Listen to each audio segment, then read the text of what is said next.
रोजगार की बात आप लोगों ने देखा कि अभी शिक्षा पर लखनऊ में दसों हजार बच्चे पिछड़े वर्ग के बच्चे लखनऊ में आज भी जो 69,000 शिक्षकों की भर्ती हुई थी उसमें पिछड़े वर्ग के लोगों के बच्चों की कायदे से उनका भर्ती नहीं हुआ, उसके लिए आंदोलन कर रहे हैं और आज भी सरकार के सर में धूल नहीं रेंग रही।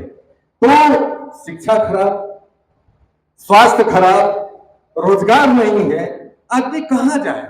एक चीज और आप लोगों ने देखा, ये सरकार क्योंकि बड़े लोगों की सरकार है, बड़े लोगों की सरकार है, इसलिए ईडब्ल्यूएस इन्होंने कर दिया। 1931 में जाति जनगणना हुई थी जब देश की आबादी 31 करोड़ थी। 31 करोड़ आबादी में अंग्रेजों ने जनगणना जो कराई थी उसमें हुआ था कि 3% ब्राह्मण हैं और 5% में ठाकुर और भूमियार ये लोग हैं, लाला है, और जो अपर जातियां जो बनिया मतलब कि कलवार और तेली नहीं, जो अग्रवाला लोग हैं, जो बड़े बड़े मारवाड़ी लोग हैं, ये लोग उसमें आते हैं। टोटल मिला के 10%, बाकी 90% पिछड़े हैं, दलित है, अल्पसंख्यक है, अनुसूचित जाति, अनुसूचित जनजाति के लोग हैं। और उस समय के जनगणना में 54% केवल पिछड़े वर्ग के लोग थे। लड़ाई लड़ते उस समय जब देश आजाद हुआ था तो काका कालेलकर आयोग बना, और जब जनता पार्टी ने यह कहा था कि हमारी सरकार बनेगी तो हम काका कालेलकर की रिपोर्ट को हम लागू करेंगे, लेकिन उस समय भाई मोरारजी भाई देसाई जी प्रधानमंत्री बने। उन्होंने कहा कि भाई ये आयोग बहुत पुरानी इसकी रिपोर्ट है, नया आयोग बनना चाहिए, मंडल आयोग। चलिए, मंडल आयोग ने भी जब सिफारिश करके कहा कि 27% पिछड़े वर्ग के लोगों को नौकरी मिलनी चाहिए।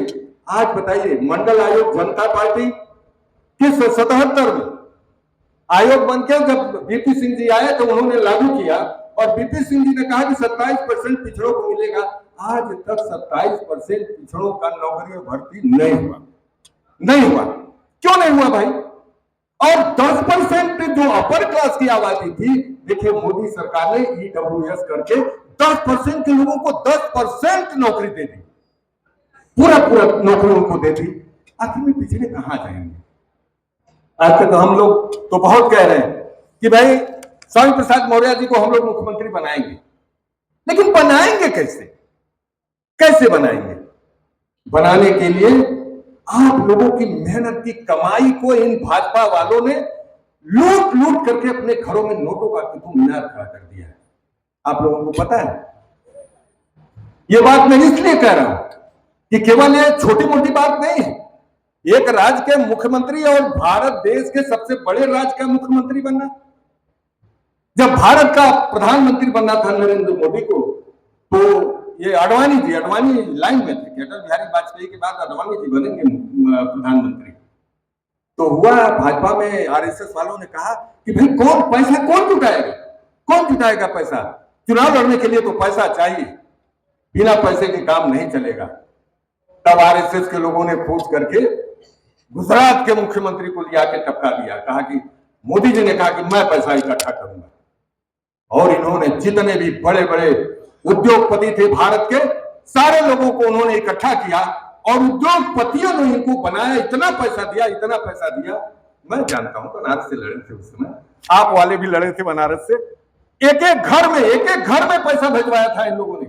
एक एक ग्राम प्रधान, एक एक बीडीसी, जो जिला पंचायत सदस्य थे, जो विधायक हुआ करते थे, उनके सारे लोगों को करोड़ों रुपया दिया गया, तब जाकर के वो वहां से जीते थे और सेकंड नंबर पर आ पाई थी।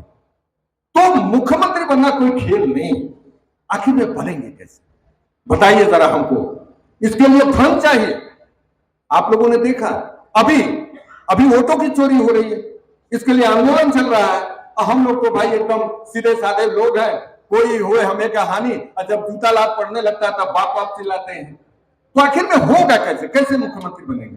आज तो बड़ी अच्छी बात है कि कम से कम यहां पर कुशीनगर, गोरखपुर, देवरिया और महाराजगंज से हमारे साथी तमाम लोग आए हैं। मुख्यमंत्री का मतलब आप लोग समझते हैं? मुख्यमंत्री का मतलब कि आज मुख्यमंत्री जी के जाति के लोग जो नंगा नाच पूरे उत्तर प्रदेश में कर रहे हैं, मां बहनों की इज्जत लूट रहे हैं, उनके जाति के लोग लूट रहे हैं।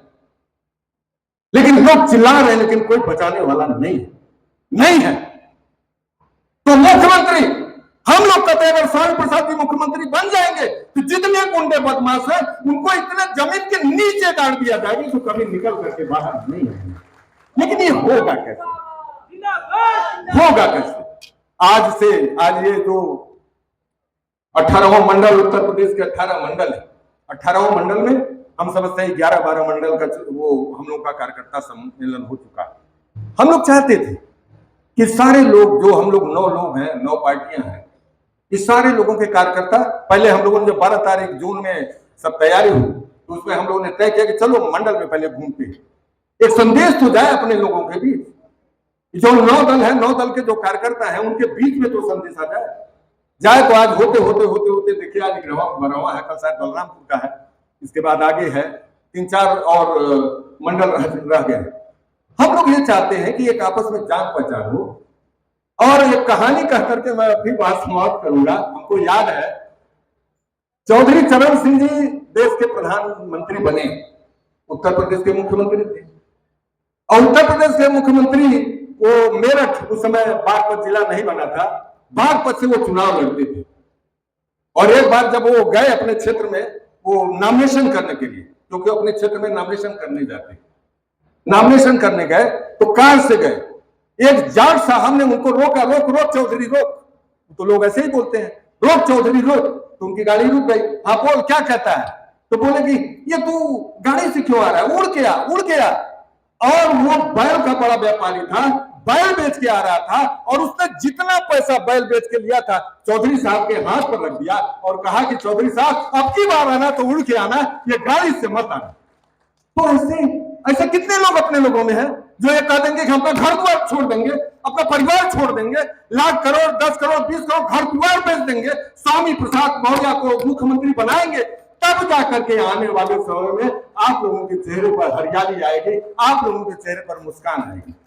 जब ये प्रण लेकर के आज जितने भी हमारे लोग मोर्चा के कार्यकर्ता यहाँ बैठे हैं, सारे लोग ये मन में आज गांठ बांध के यहाँ से उठिए कि चाहे कुछ भी हो जाए, हम घर छोड़ देंगे, परिवार छोड़ देंगे, लेकिन जब तक स्वामी प्रसाद मौर्य जी को हम मुख्यमंत्री उत्तर प्रदेश का नहीं बना लेंगे, तब तक हम घर द्वार का मुंह गायरे से नहीं देखेंगे। और हम इस उत्तर प्रदेश को, उत्तर प्रदेश के द्वारा बाबा साहब भीमराव अम्बेडकर ने और हम लोग के महापुरुष चंद्रगुप्त मौर्य, सम्राट अशोक ने जिस प्रकार से भारत देश को सोने की चिड़िया बनाया था, वो सारे के सारे लोग उत्तर प्रदेश के ही थे, सारे के सारे लोग उत्तर प्रदेश के थे।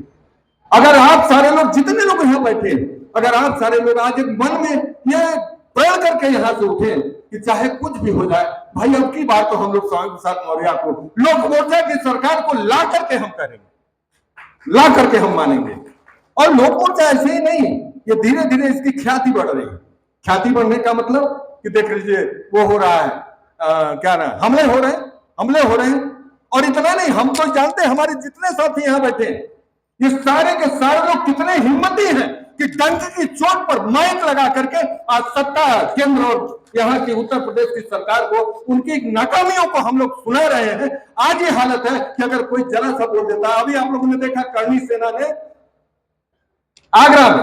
आगरा में बंदूक तलवार क्या क्या करके रामजी लाल सुमन जी सांसद थे, उनके घर पर हमला बोल दिया, अब कोई गिरफ्तारी नहीं हुई। और एक मौर्य साहब जौनपुर में सम्राट अशोक के जन्मदिन पर तलवार से केक काट दिए तो उनको उठा करके पुलिस ने जेल में डाल दिया। ये है योगी और मोदी की सरकार।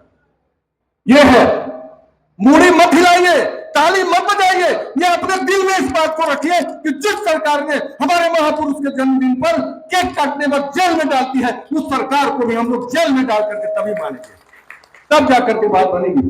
गुस्सा तो बहुत है, लेकिन उस गुस्से का इजहार आप लोग निकालिए, लड़ाई झगड़ा करके नहीं। लोगों के घर घर जा करके, लोग पहले तो कहा करते थे सरकार, पहले अरे राजा जो है वो रानी के पेट से पैदा होता था, लेकिन लोकतंत्र बाबा साहब ने जो एक वोट का अधिकार दिया है, उस अधिकार के बदौलत अब हमारा राजा बैलेट बॉक्स से और बटन दबाने से हमारा राजा बनता है।